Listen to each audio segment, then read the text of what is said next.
Authenticity is not about conforming to external standards, but rather about embracing individuality. It involves a deep understanding of oneself and the courage to live in alignment with your true values and beliefs. Too often, societal expectations can lead us away from our authentic selves. We often mask our true selves in order to behave in what would be an acceptable manner by friends, family, and society. By recognizing and embracing our true selves, we can lead more fulfilling lives, foster genuine connections, and attract others who accept who we truly are. Marlene?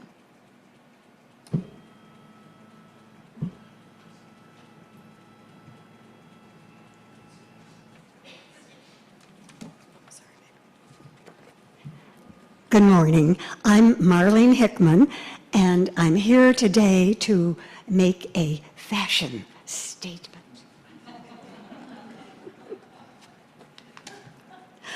My favorite clothes are the ones that make me happy.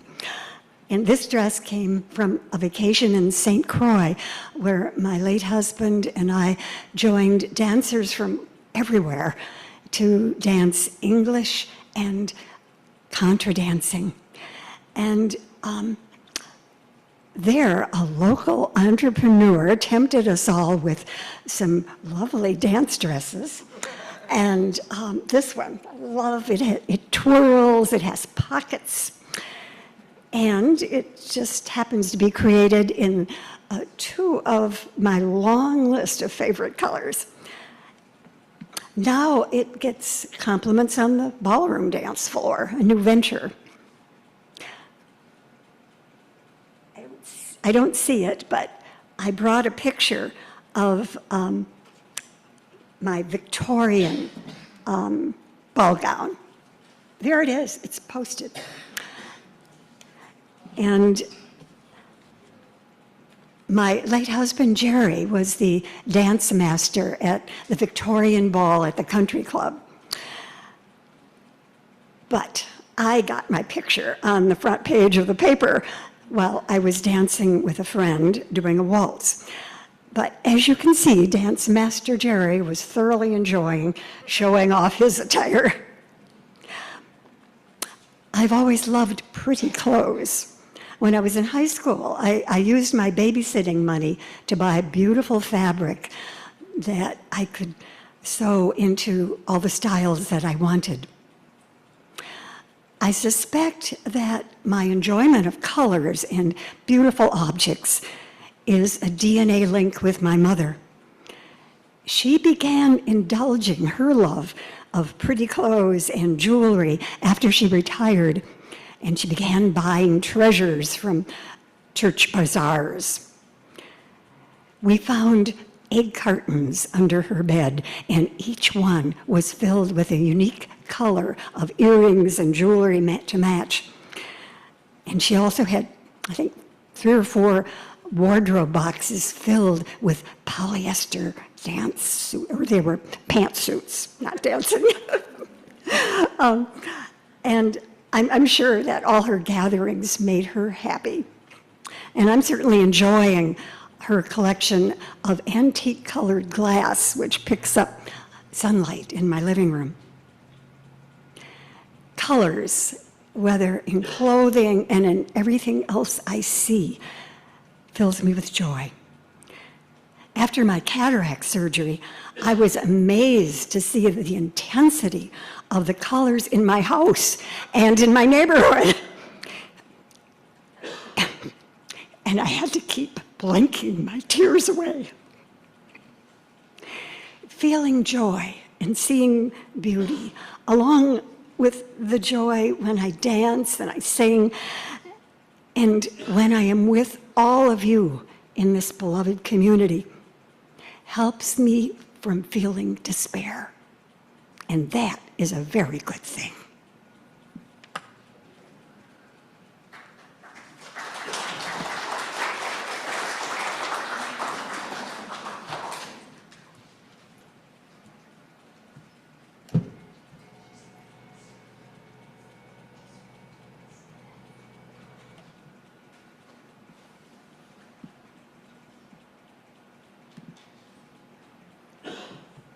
Identify your values.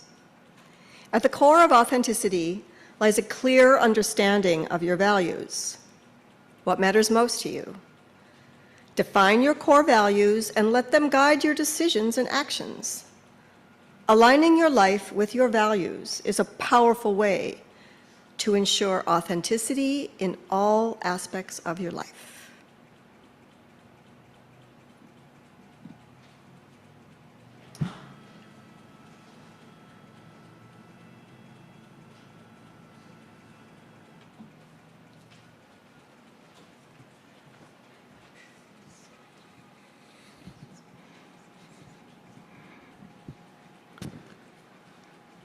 Hi, I'm Samuel McLennan, and normally you'll find me behind the scenes on AV. As part of my expression piece today, I decided to go out on a bit of the darker and stranger side of life.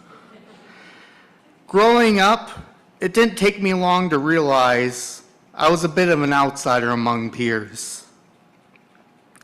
Now, my childhood was mostly normal, but in every social scenario, I always ended up being the weird kid.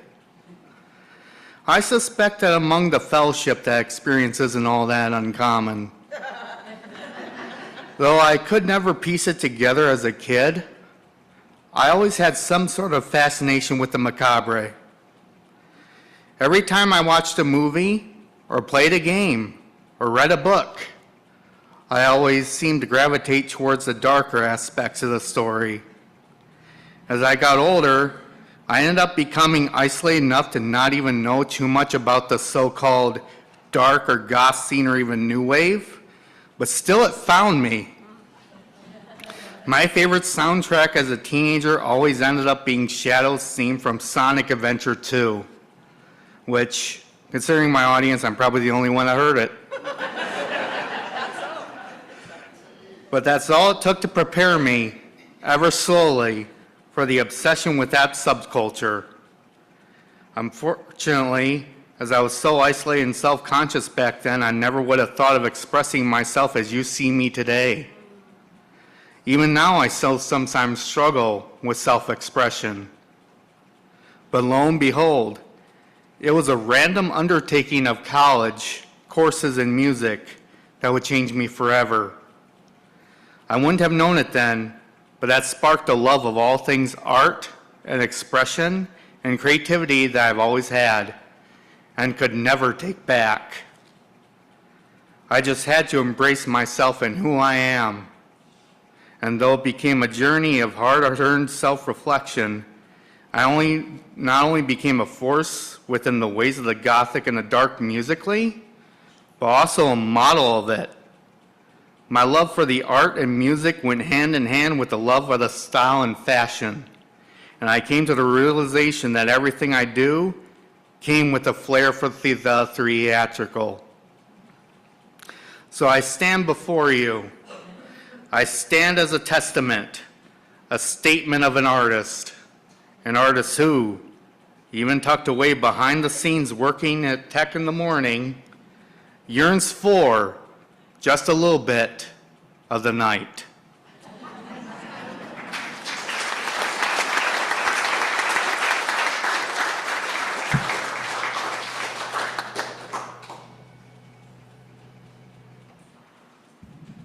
So as Sarah invited us earlier, if you need to get your wiggle out, go ahead, because there's a lot going on. So if you need to stretch or wiggle or stand up, please feel free to do that while I'm talking. My part is not that important. All right. Practice self-expression, like that. Find and cultivate your unique voice. Whether through art, writing, or any other form of self-expression, use creativity to convey your thoughts and feelings. This process not only allows you to understand yourself better, but also helps others understand and connect with you authentically. Sarah?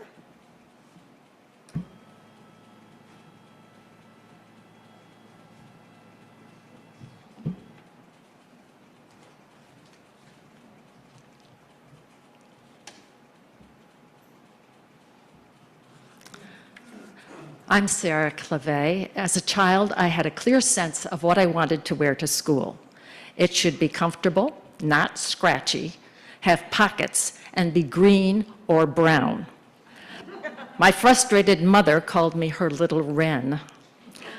I don't remember noticing what others were wearing and being uncomfortable with my clothes until junior high.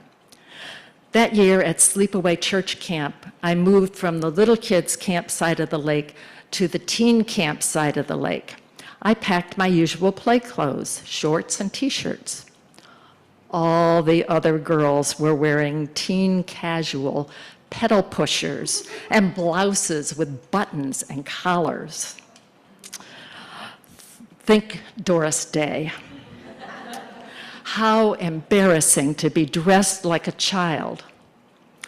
Then, in school that year, I discovered that I was the only girl in my class that was still wearing lace-up Oxford shoes. How embarrassing. I wanted clothes to help me fit in, clothes that said I was not the odd one. In my late teens and through my 20s, I dressed in terms of who I wanted to fit in with, who I wanted to be attractive to, and what I could afford to make or scrounge. As a feminist, I avoided so-called victim clothing, such as high heels and hobble skirts, things which were designed to be attractive, but which would inhibit fight or flight. I also learned that a black pantsuit was required for talking with legislators or for giving testimony. Looking back over the decades of my work life, clothing has been less a matter of self-expression than of choosing what I would wear to create the impression of myself that I wanted to convey in a particular context, a person to be taken seriously. That awareness of communicating through clothing carries forward to the exercise class I teach now. I make a point of not wearing fancy exercise instructor spandex clothes. I wear comfortable clothes through which I intend to communicate you can be fit and healthy without spending money on fancy clothes. So, how did I get to the point where I wear hand-knit clothing and Sarah Nusswarren asked me to talk about clothing as self-expression? I like to knit. I like to have something to do with my hands while I watch TV and on long car rides. I was running out of ways to give away my knitting. It was stacking up in drawers. I read a knitting book that said, use the hand knits. Well, you can see my taste still runs to tan and green.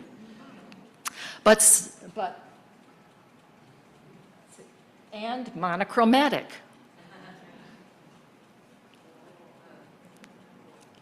But sometimes in a long, dark, monochromatic winter, I decide that it's time to break out into brighter monochromatic colors. Yeah.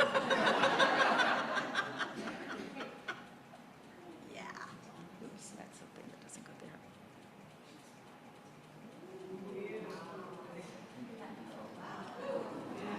Way too hot to put on.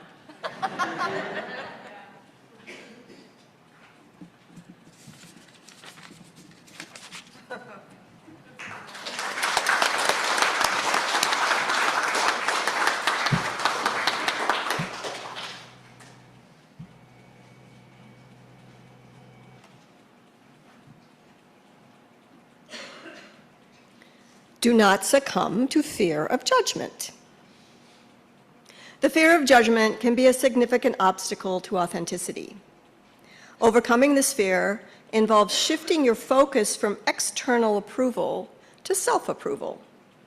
Remember that you are the author of your own story, and the opinions of others should not define your worth. Alex?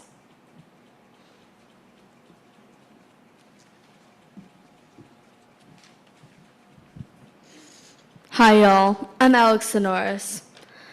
When I was very young, I loved clothes, dressing up, etc. I still love those things, but now I have a better sense of fashion. I'm still figuring out what my style is, honestly, in all actuality, I just wear what I want, and I love that. My closet is chock full of Stephen Rhodes t-shirts, like this one, and I'm wearing one today. I love them so much. They can be quite dark, but they're funny as well. I've also dyed my hair once. It's not dyed anymore. Red, but it's faded. I also got my nose pierced a couple weeks ago, and that was really fun. And I like changing my appearance to make it feel more like me. I like feeling like me. In summer, I dress mostly in shorts, cargo shorts like I'm wearing today, and a nice t-shirt. And in spring and autumn, light pants, a nice light jacket if I need it. And when it's colder out, I wear a jacket, a t-shirt, fleece-lined pants, because it gets cold here, and other necessities. With jewelry, every day I wear my devotional necklaces and my ring that my mom gave me. And my glasses. They help me see, obviously, but I love them, and I like picking out different frames. I picked out so many different frames over the years, circular, rectangular, everything like that. I just love them. And sometimes I wear my bracelets, my candy. I love wearing that type of stuff. It gets a little bit heavy and hot in the summer, and it makes prints on my arms, but I still love it. I make it all myself. And I forgot to grab my bag. Can I grab that really quickly? Okay. I forgot to grab my bag.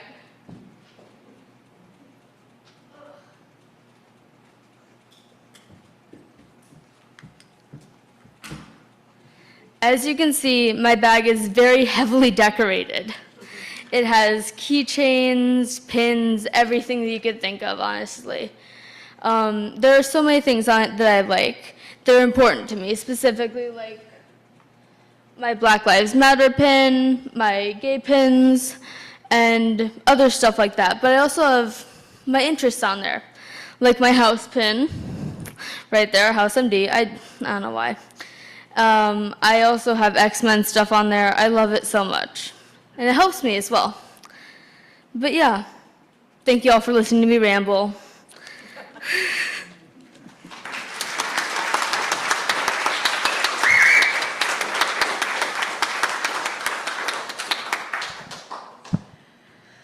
Way to go, Alex. Avoid suppressing authenticity for acceptance. Conforming to fit in might provide short-term acceptance, but it comes at the cost of suppressing your true self. Strive for a balance between authenticity and social harmony. Authentic connections arise when people appreciate you for who you are, not for who you pretend to be. You will attract those that value you when you are authentically yourself.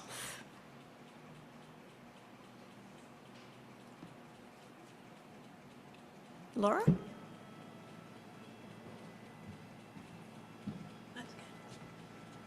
Thank you. Good morning, I'm Laura Wagner, and my love affair with fashion started at a very young age. Like a lot of people in the 60s, my mom made our clothes and her clothes, and she was very fashionable too, and I remember at 10 years old picking out purple velvet with white elephants all over it and having her make my outfit. She was also a pretty strict, not strict, but traditional German. She's a first-generation German, and so our household was fairly formal, so we had to dress for dinner. And I was not allowed to wear jeans to school. So sometimes in order to fit in, I would smuggle them in my backpack and change when I went to school. But it turned out that I really liked clothes, and so I became really interested in fashion, and I was one of the first people to go from the popular mini skirt down to below the knee in the early 70s. And then when I was in 10th grade, like my mom, we had a really hard time finding clothes for me to wear because everything was polyester, and I just didn't like it. And a life-changing event happened when my mom took me to my first secondhand clothing store. And we came out of there. I had 5 shopping bags full of vintage clothing. And to this day, I love vintage clothing.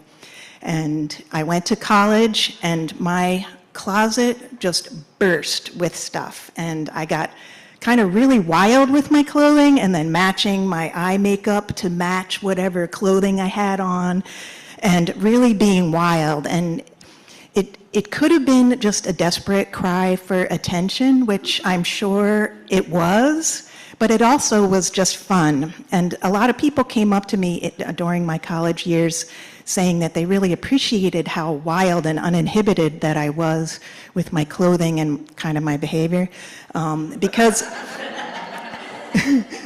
it helped them to be able to feel comfortable to explore who they really were. And so a lot of people started, dressing slightly differently and being more in themselves. And if I could do that, that really brought me a lot of joy. So in college also started the hobby that I have now, which is finding things and making other things out of it. So I used to make clothes for myself, and I have an example. So with a dress almost exactly like this, which is a vintage dress, I would take it and make it into something else. So cut it down and then take the zipper out and then put grommets in it and lace it up the back. This one was so cool, I've kept it for 30, 40, maybe 50 years, I don't know. And so today, I still have my big closet is not bursting with the clothes that I wear, but more with my art form of taking curtains and things and making costumes out of them. So my true authentic self, it's my art. So my art is my fashion and sewing, and I do believe that it is who I am on the inside. I'm not trying to cover up anything because it's just fun. And so I learned I'm gonna end with something from Grace Slick and Jefferson Airplane, but you're only pretty as you feel, just as pretty as you feel inside. Feeling pretty, pretty mama, mama, mama.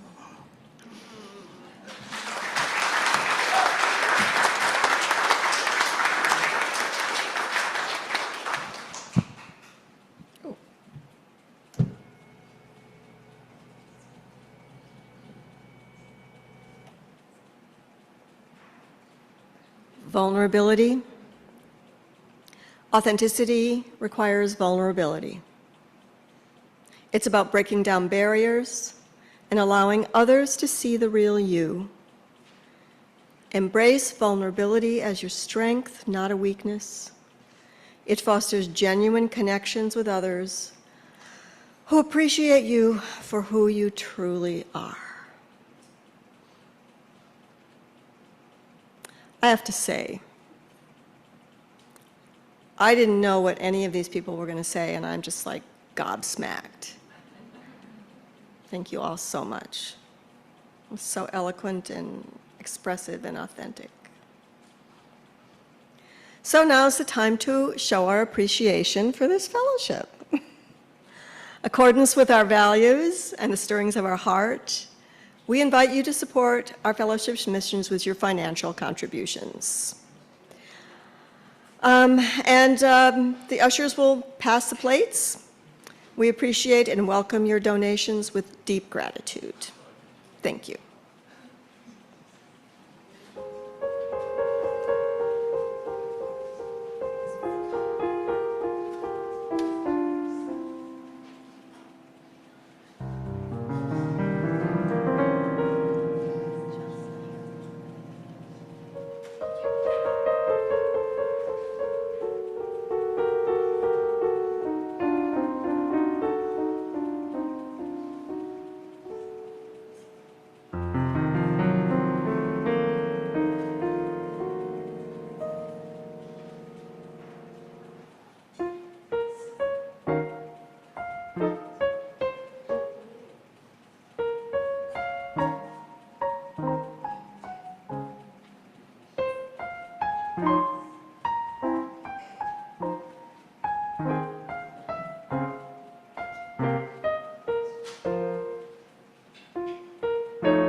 We also appreciate your offering of your authentic selves as you gather with us today.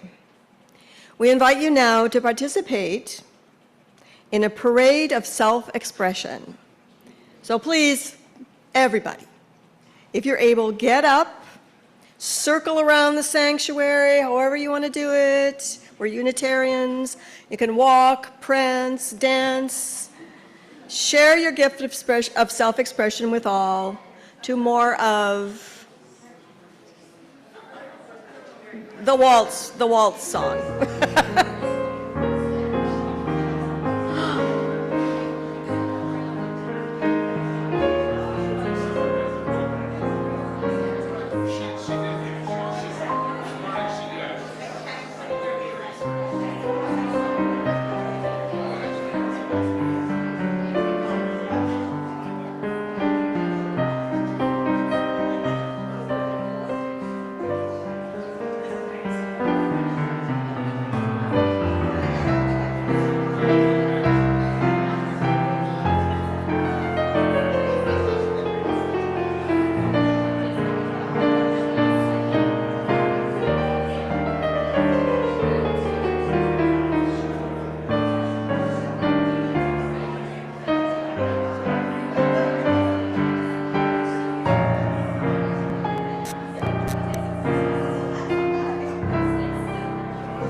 For people to sit down, just Oh, I'll just do it, yeah. Thank you for coming. Thank you to our hospitality, religious education, and behind-the-scenes worship people. Thanks to everybody, but we have a chalice extinguishing. Don't go for snacks yet. No snacks until the chalice is out.